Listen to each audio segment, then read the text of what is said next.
दोस्तों नमस्कार। दोस्तों मैं विमल शाही आप सभी लोगों का अपने चैनल में स्वागत करता हूं और उम्मीद करता हूं कि आप लोग सब लोग स्वस्थ होंगे एवं मस्त होंगे।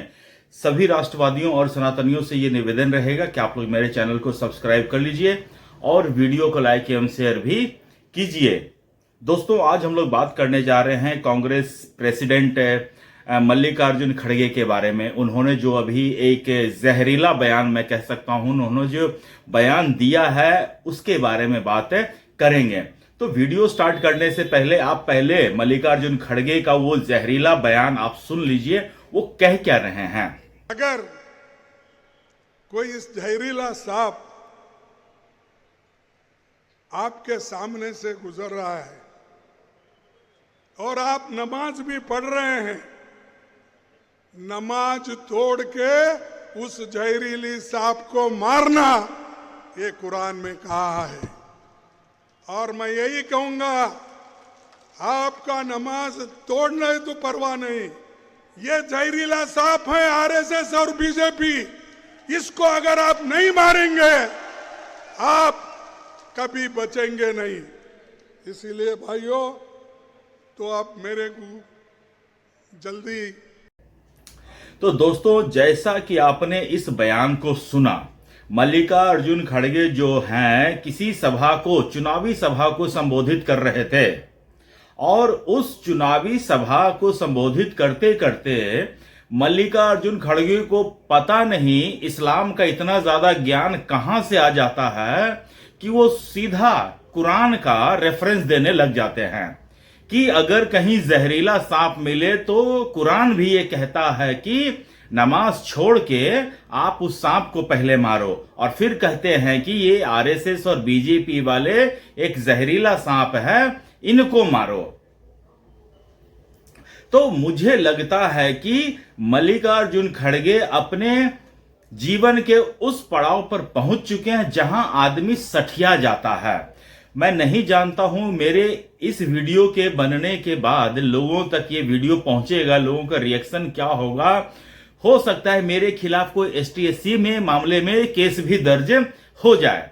तो मैं ये पूछना चाहता हूं, किसी भी लेवल पर जो कोई आदमी देख लेगा, तो क्या सिर्फ बोलने की आजादी सिर्फ मल्लिकार्जुन खड़गे जैसे दलित को ही है क्या? मल्लिकार्जुन खड़गे का ये कोई पहला बयान नहीं है जब उन्होंने आरएसएस और बीजेपी के खिलाफ कोई स्टेटमेंट दिया हो, और ये तो खुलेआम सीधा बीजेपी आरएसएस हिंदुओं को सीधा मारने की बात कर रहे हैं। मल्लिकार्जुन खड़गे तो लोगों को, एक वर्ग के लोगों को, इस्लाम जो मुसलमान है उनको सीधा सीधी प्रवोक कर रहे हैं कि आप बीजेपी और आरएसएस वाले को मारो। और ये पहला स्टेटमेंट नहीं है दोस्तों, इससे पहले भी लोकसभा में बोलते हुए मल्लिकार्जुन खड़गे अपनी सारी हदें पार कर गए थे जब उन्होंने कहा था कि आरएसएस का एक कुत्ता भी आजादी की लड़ाई में नहीं गया था लड़ने के लिए, तो सारे कुत्ते तो कांग्रेस वाले थे, तो बीजेपी वाले आरएसएस वाले कहां से जाएंगे? ये रहा मेरा जवाब। सुन लिया, मन भर गया। दोस्तों मल्लिकार्जुन खड़गे की ये खासियत है कि वो दलित समुदाय से आते हैं, बस इतना ही उनकी खासियत है।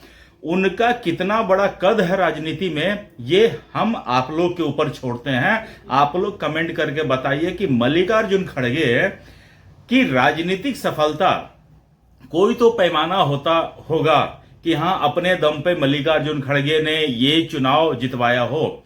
मुझे आप कमेंट करके बता दीजिए कि मल्लिकार्जुन खड़गे की राजनीतिक हैसियत क्या है।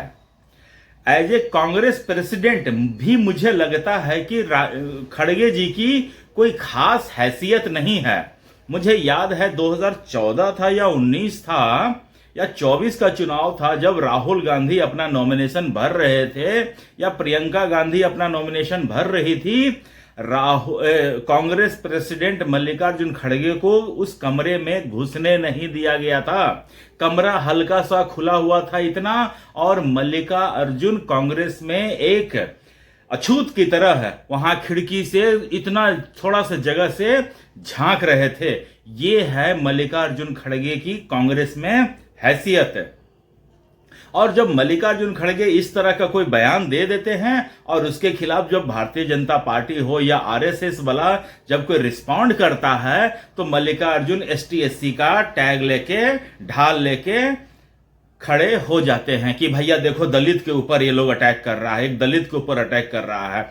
अरे आप जब दूसरे के ऊपर अटैक करते तब समझ में नहीं आता है कि हम दलित हैं। जब आपके ऊपर जवाबी फायरिंग होता तब समझ में आता है कि हम दलित हैं और मेरे ऊपर अटैक हो रहा है।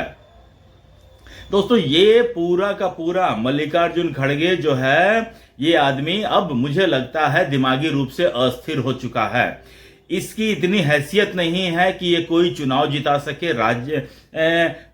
कांग्रेस का प्रेसिडेंट है, इसके बाद कहता है कि मुझे हाईकमान से सुनना पड़ेगा, हाईकमान इसका फैसला लेंगे।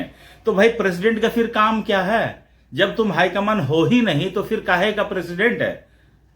और लोकसभा में या राज्यसभा में खड़े होकर खड़गे जी कहते हैं कि मुझे बनाने वाले ये हैं, सोनिया गांधी हैं, जो भी हूं इनके बदौलत हैं। तो आपकी हैसियत बची क्या?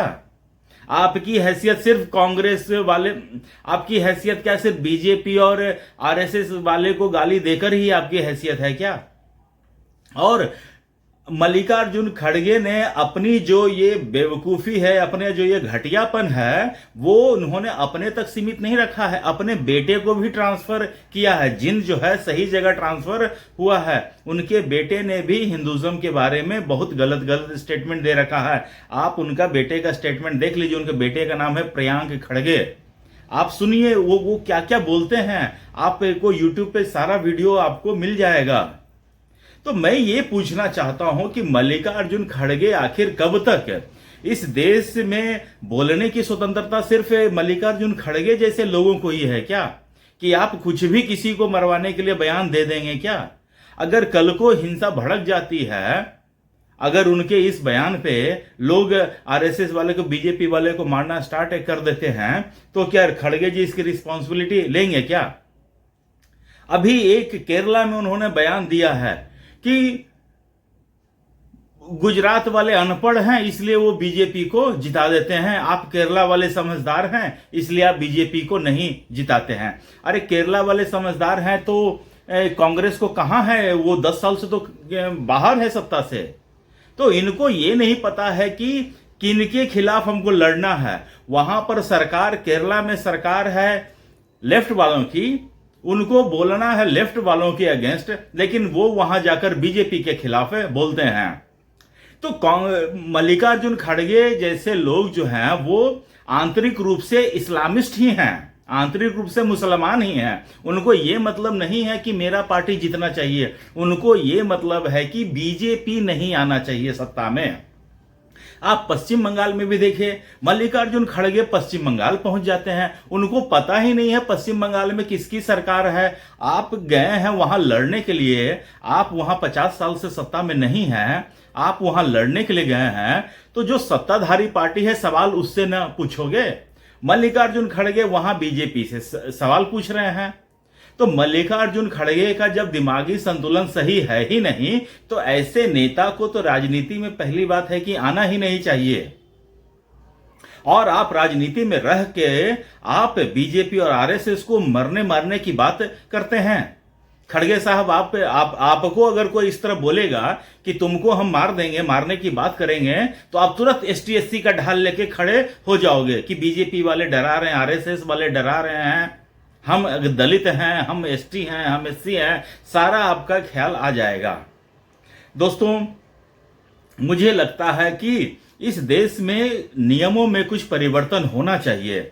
जैसे कि मल्लिकार्जुन का दिया हुआ बयान, इसके ऊपर हालांकि बहुत सारे एफआईआर इनके खिलाफ दर्ज हुए हैं, अब कोर्ट को संज्ञान लेना पड़ेगा।